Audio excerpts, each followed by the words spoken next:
이혜영의 이성과 우상. 러시아 전쟁터에서 발견된 한국군 미사일 미스터리.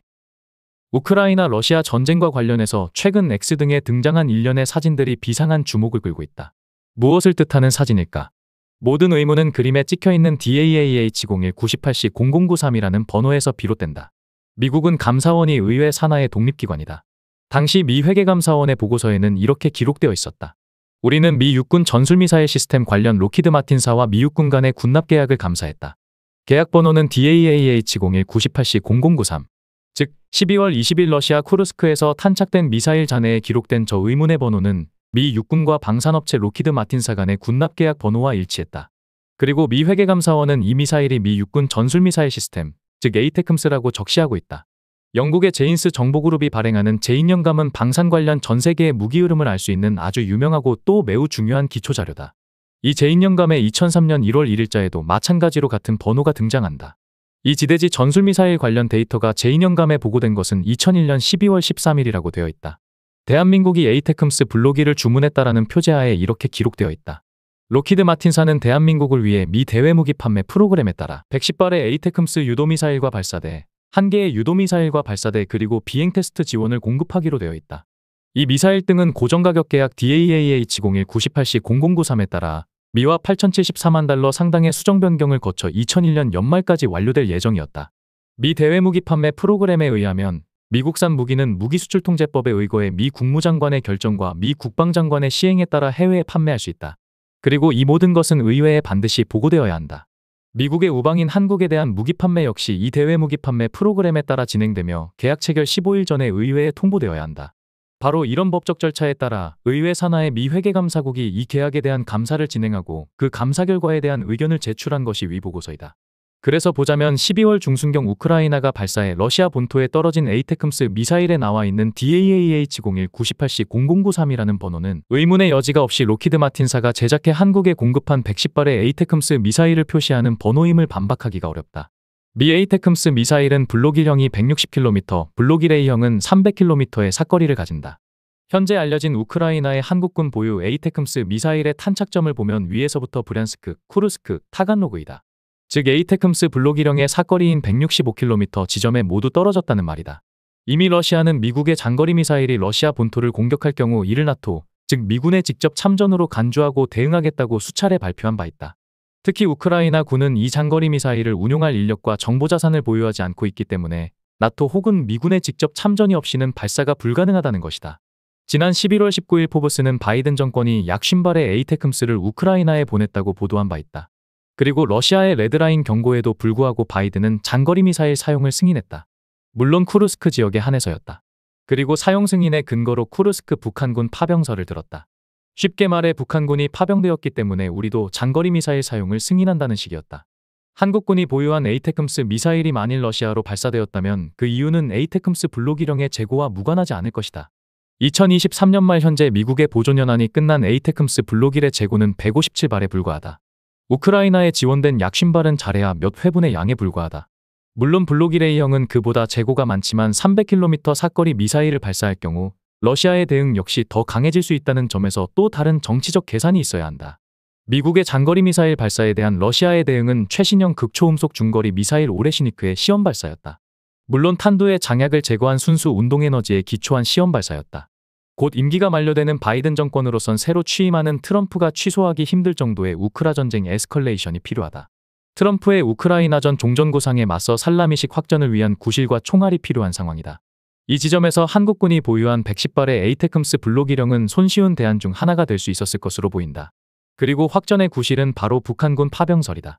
만에 하나 한국 정부가 한국군의 자산인 에이테크ම්스 미사일을 우크라이나에 보냈다면 이는 명백히 실정법을 위반한 것이다. 예컨대 우리의 방위사업법은 국내 방산업체가 국외로 무기를 수출하거나 거래를 하려면 방위사업청장에게 신고하고 허가를 받도록 규정하고 있고 그 시행령 제68조는 방산물자 및 국방과학기술의 수출을 제한하거나 조정을 명할 수 있는 경우로 다음을 들고 있다. 국제평화안전 유지 및 국가안보를 위하여 필요하거나 전쟁 테러 등과 같은 긴급한 국제정세 변화가 있는 경우 방산물자 및 국방과학기술의 수출로 인하여 외교적 마찰이 예상되는 경우 외국과의 기술 도입 협정 또는 전략물자의 수출 통제와 관련하여 정부 간에 체결된 협정을 준수하기 위하여 필요한 경우 방산물자의 수출에 따른 후속 군수 지원에 장애가 발생할 우려가 있는 경우 또 무기 등 전략물자의 수출입은 대외무역법에 따라 산업통상부 장관, 방위사업청장 등이 통제한다. 그 대외무역법에 근거한 전략물자 수출입 고시 중 제6조는 전략물자 등에 대한 허가는 해당 물품 등이 평화적 목적에 사용되는 경우에 한하여 허가한다고 명시하고 있다. 그리고 그 제18조 6호는 방위사업청장에게 제6조의 허가의 일반 원칙을 실현하기 위하여 다른 국가들과 정보교환 등 적절한 협력관계를 유지해야 한다고 규정한다. 즉 다음과 같은 경우이다. 유엔 안보리 결의 각종 국제협정상의 의무 그리고 집단 살해, 인도에 반한 죄, 1949년 제네바 협약의 중대한 위반, 민간 목표물 또는 민간인에 대한 공격, 우리나라가 당사국인 국제협약에 규정된 기타 전쟁범죄 수행에 사용될 것임을 허가시 알고 있는 경우 현재 교전 중인 우크라이나에 대한 공격용 무기인 에이테크므스 공급은 현재 결코 충분하다고 볼 수 없는 무기 수출 통제 관련 현행 법규상으로도 실정법 위반 소지가 상당하다. 더군다나 바로 이러한 이유를 들어 한국 정부가 지난 11월 27일 무기 구입을 위해 방한한 우크라이나 국방장관의 지원 요청을 거절했다는 점을 기억해야 한다. 즉 겉으로는 거절한 척하면서 뒤로는 공격용 무기를 공급했을 가능성을 배제하지 못한다는 말이다. 여기서 우크라이나 국방장관 방한 며칠 전인 11월 24일 러시아 외무차관 루덴코가 타스지의 한 인터뷰를 다시 한번 짚어둘 필요가 있다. 질문. 조태열 한국 외교부 장관은 우크라이나에 대한 한국의 무기 공급은 러시아와 북한 간의 협력 발전에 달려있다고 말했다. 이러한 연계에 대해 어떻게 생각하며 한국이 하려는 우크라이나로의 접근 노선이 한국에게는 어떤 위협을 주겠는가? 답변. 우크라이나 분쟁이 한반도와는 아무런 관련이 없다는 것은 분명하다. 이와 함께 나토에 있는 공모자의 지원을 받는 한국 당국은 북대서양 동맹과 긴밀한 협력 관계를 유지하면서 무력으로 북한에 대한 압력을 높이기 위해 특별군사작전 구역에서 북한군 이슈를 인위적으로 계속 확산시키고 있다. 이는 또한 대한민국을 젤렌스키 정권에 무기를 공급하려는 공동의 노력에 참여시켜 대한민국을 서방이 저지른 범죄의 공범으로 만들려는 집단 서방의 목표에 일치하는 것이기도 하다. 러시아 시민을 살해하기 위해 한국 무기를 사용할 경우 양국 간 관계를 최종적으로 완전히 붕괴시킨다는 것을 한국은 반드시 인식해야 한다. 물론 우리는 필요하다고 판단되는 모든 방식으로 대응할 것이다. 극히 이례적인 러시아 외무차관의 이 말은 한국이 우크라이나에 살상무기를 공급하기로 사실상 결정했다고 러시아 측이 판단했음을 의미한다. 루덴코 차관은 한러 관계의 최종적이며 완전한 파탄을 말한다. 그리고 한국의 무기 제공에 대해 필요하다고 판단되는 모든 방식으로 대응할 것이라고 말한다. 모든 방식에는 군사적 대응도 포함된다고 보는 것이 상식이다. 즉 우크라이나의 무기 제공 시 러시아는 한국에 대해 군사적 대응도 불사하겠다는 말이다. 윤석열 정부가 도무지 이해 못하는 것이 하나 있다. 그러니 문제의 심각성을 모르는 것이다. 지금까지 한국은 최소 70만 발 이상의 155mm 대포탄환, 미사일 및 자주포, 드론용 부품 등을 우회 수출했다는 설이 있다. 이 중 155mm 포탄 33만 발의 우크라이나 제공은 스모킹건의 증거가 있으니 확실한 것이다. 모두 살상용 무기다. 하지만 러시아는 한국이 조작된 가짜 파병설을 핑계로 재차 살상용 무기를 우크라이나에 수출한다면 필요한 모든 방법으로 대응한다고 했다. 1990년 북방외교의 일환으로 한러가 수교한 이래 러시아는 한국의 중요한 외교적 전략 자산이었다. 하지만 만에 하나 한국이 보유한 에이테크므스 장거리 미사일을 우크라이나에 공급했다면 이제 한러 외교관계는 한 세대 만의 교전국으로 돌변할지 모를 위기에 처했다.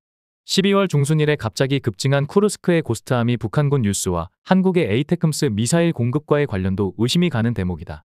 해서 무엇보다 먼저 진상이 밝혀져야 한다. 북방외교 30년이 달린 문제다. 더 칼럼니스트